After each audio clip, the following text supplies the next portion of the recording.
Welcome to Advanced Math and Lesson 72.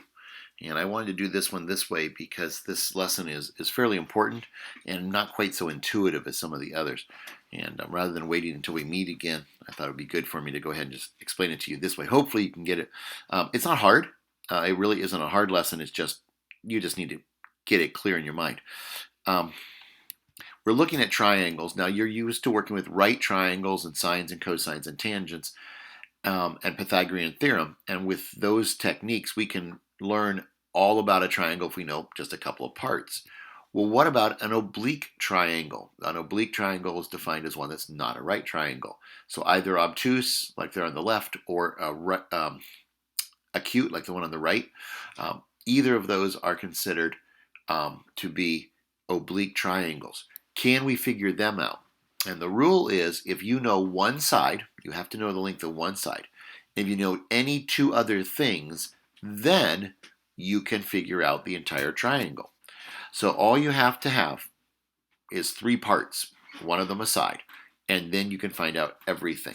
And one of the tools that we will use to do that, to deal with oblique triangles like this, is the law of sines.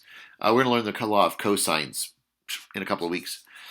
But we're going to start here with the law of sines. And the law of sines is the ratio of the length of side A divided by the sine of angle A. Now, side A and angle A are across from each other.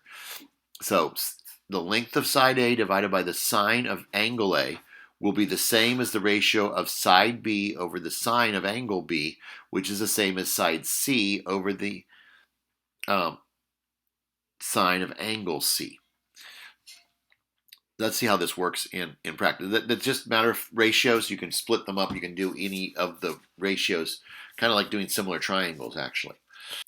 And now let's consider how to use this in actual practice. So here are our two triangles that we looked at a moment ago, oblique triangles. We now have three parts, two sides and one angle. It could go different directions. This is also one example I chose.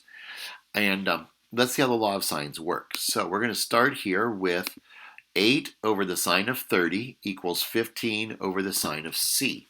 Now, if you look at that, you can see what I've done. Side A over angle A, 8 over the sine of 30, equals 15, which would be side C, over the sine of C, angle C. And if we do a little bit of algebraic rearranging, I'm skipping lots of steps here. If you need to go back and figure out how I did the steps, pause the video and come back to it when you get it figured out. But we rearrange it, and we get sine of C equals 15 sine of 30 degrees divided by 8. Cross multiply, divide, should be okay. Plug that through, do the inverse sine to get the actual angle, and you'll get the angle 69.64 degrees. Now I said right triangle there. That means that's the triangle on the right-hand side of the screen. It's not a right triangle with a 90-degree angle. It's the right-hand triangle. 69.64 degrees. Now you'll notice both of these triangles, if you do this math, you're going to get the answer 69.64 degrees, but that left triangle is clearly not a 69-degree angle. It is obviously obtuse. Well, what do you do then? Well, the other angle that you get from the sine, because the inverse sine always gives you a first quadrant answer, there is a second quadrant answer as well. And that second quadrant answer actually is the one you want, and that's going to be 180 minus the answer you get, which in this case is 110.36 degrees. Forgot my unit. Sorry about that, guys. And so if you were doing a left-hand, I don't know, if it was obviously an obtuse triangle, then you take your answer, subtract it from 180, and you get an obtuse answer. This is one of the things they point out in the book that is a little tricky. Hopefully it's not a big deal. Just kind of use your head. Look at the triangle and see what it looks like. Okay, so we found angle C. Now we're going to continue this with the right-handed triangle there. And we already found that C was 69.64 degrees. Okay, on the last slide. So angle B is just 180 minus 30 minus 69.64. So angle B is 80.36 degrees. Kind of that's fairly simple. We've done a lot of those kinds of things since, well, probably Algebra 1. And now we're going to use the law of sines again.